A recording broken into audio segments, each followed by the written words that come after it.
Welcome again. Previously, we have seen how to generate random numbers which is uniformly distributed using R. Now, we are going to see how the same platform, that means R, can be used to generate normally distributed random numbers.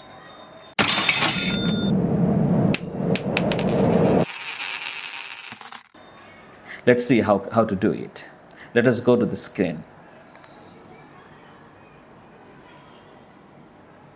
So I'm opening a new R script and let me write what I'm going to do. Generate normally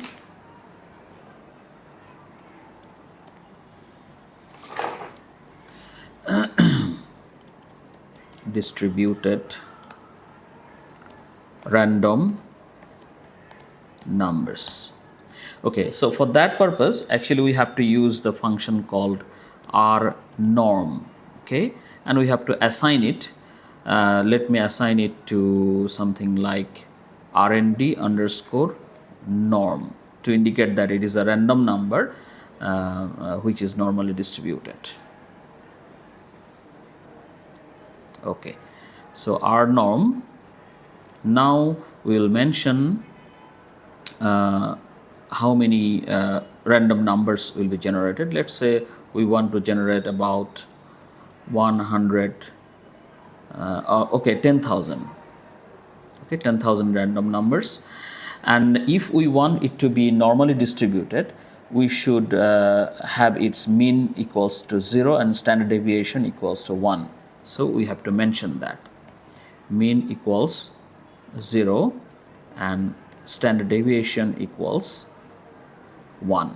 Okay, so if we run this code, then we will get the 10,000 randomly generated numbers with mean of 0 and standard deviation of 1, which is actually a standard normal distribution.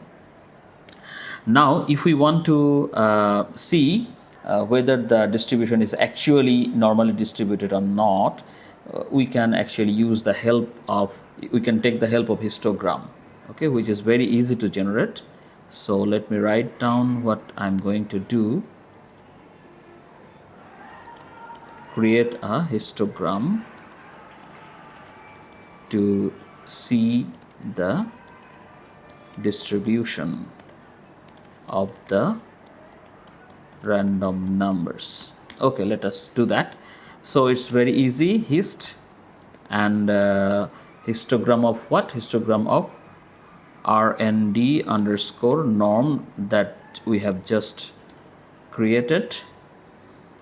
Okay, and okay, let us do it. Let's see what happened with the default settings. We will change the default settings later on.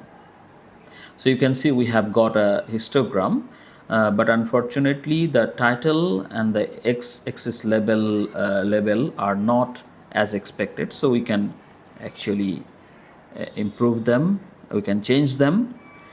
So I'm going to give the name histogram of the random numbers.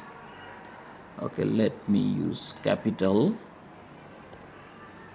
for numbers and capital R for random. Okay, that is one change I want. Another one is label of the x-axis. Xlab equals,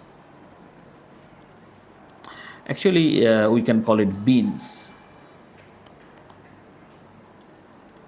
within quotation.